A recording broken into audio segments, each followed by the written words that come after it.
So hello मेरे प्यारे साथियों। आज मैं लेके आया हूँ कक्षा 10वीं का व्याकरण में समास। तो चलिए हम समास को पढ़ते हैं और अच्छे से समझते हैं। आज हम कुछ ट्रिक का भी यूज करने वाले हैं। चलिए वो आगे देखते हैं। तो आज की वीडियो शुरू करते हैं। यहाँ दिया हुआ है समास।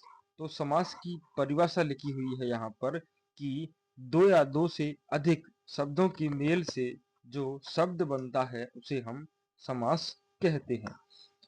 तो दोस्तों, दो या दो से अधिक शब्दों के मेल से जो शब्द बनता है उसे हम समास कहते हैं। और समास के 6 भेद होते हैं। वो चलिए हम 6 भेद पढ़ते हैं आगे। यहाँ पर पहला भेद दिया हुआ है अव्ययी भाव समास। कौन सा दिया हुआ है? तो वह दिया हुआ है अव्ययी भाव समास। इसमें क्या होता है दोस्तों? तो इस समास में पहला पद प्रधान होता है। वह समास जिसका पहला पद प्रधान हो उसे अव्ययी भाव समास कहते हैं। या फिर दोस्तों, जिस शब्द में पहले बे, यथा, प्रति, भर या ऐसे शब्द आए तो वह हमेशा क्या होगा दोस्तों? तो वह हमेशा अव्ययीभाव समास होगा। या फिर दोनों पद समान हो दोस्तों तो वह भी क्या होगा? तो वह भी हमारा अव्ययीभाव समास होगा। दोनों पद समान कैसे दोस्तों? तो रातों रात, हाथों हाथ, घर घर, ये शब्द अगर आते हैं दोस्तों तो ये भी हमारे अव्ययीभाव समास होंगे। यहाँ उदाहरण दिया हुआ है आजीवन, आमरण, बेसब्र, भरपेट, प्रतिदिन, प्रतिवर्ष आदि। तो दोस्तों ये उदाहरण सभी किसी के हैं? तो ये उदाहरण सब हमारे अव्ययीभाव समास के हैं। चलिए आगे अगला समास दिया हुआ है दोस्तों तत्पुरुष समास। तो दोस्तों अव्ययीभाव समास में पहला पद प्रधान था हमारा।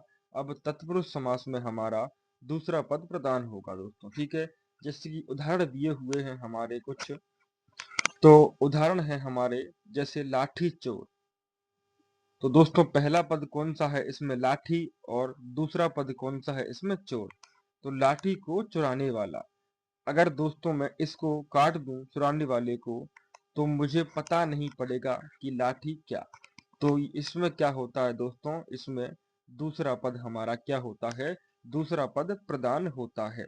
जैसे लाठी चोर, लाठी को चुराने वाला। दूसरा दिया है रसोई घर, रसोई के लिए घर। पाठशाला, पाठ के लिए शाला। लोकप्रिय, लोगों में प्रिय दोस्तों। तो इसमें दूसरा पद, सभी में दूसरा पद प्रधान होगा, उसे हम बोलेंगे दोस्तों तत्पुरुष समास। चलिए आगे आगे हमारा दिया हुआ है दोस्तों। तो आगे चलते हैं।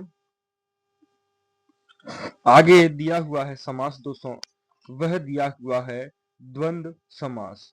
अब इसमें दोस्तों क्या होगा? अव्ययीभाव समास में पहला पद प्रधान था और उसके बाद हमारा तत्पुरुष समास में दूसरा पद प्रधान था। और यहाँ पे हमारा क्या है दोस्तों? वह समास जिसके दोनों पद प्रधान हो उसे हम द्वंद्व समास कहते हैं दोस्तों। तो इसमें क्या होगा दोस्तों?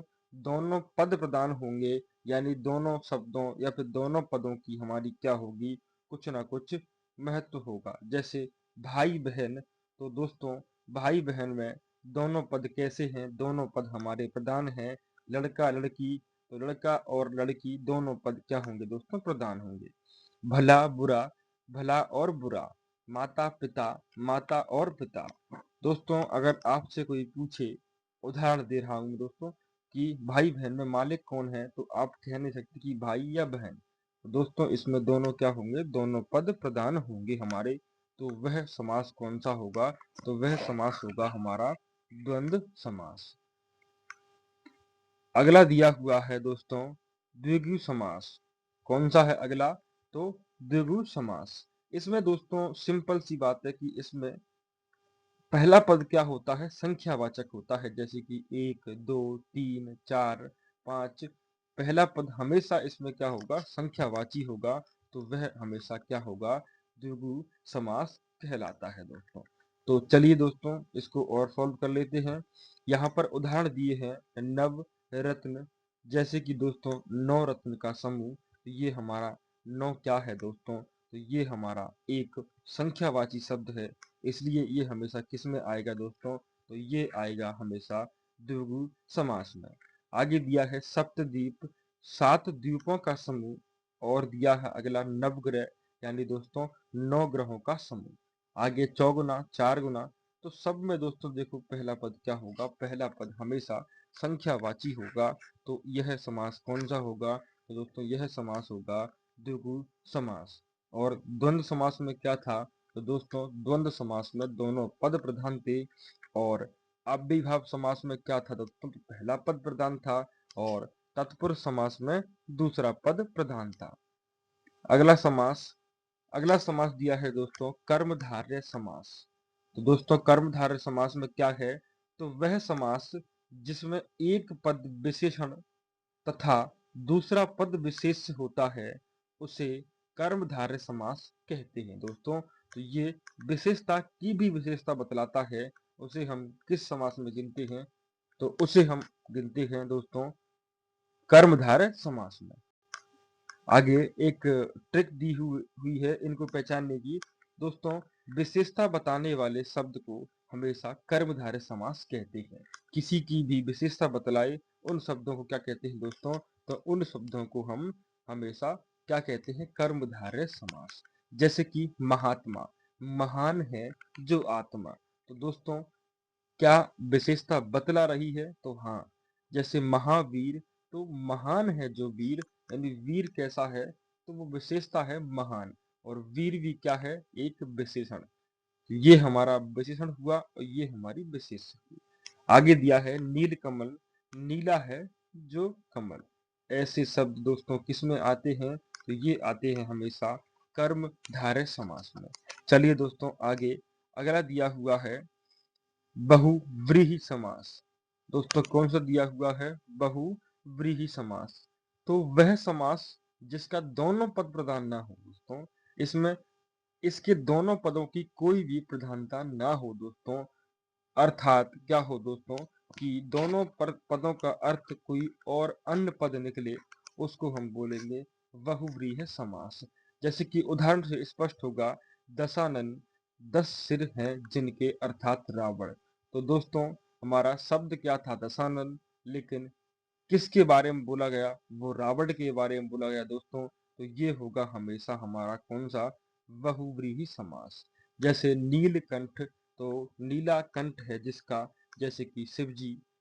गिरधर, गिरि को धारण करने वाले, तो बात किसकी की गई है दोस्तों? श्री कृष्ण की।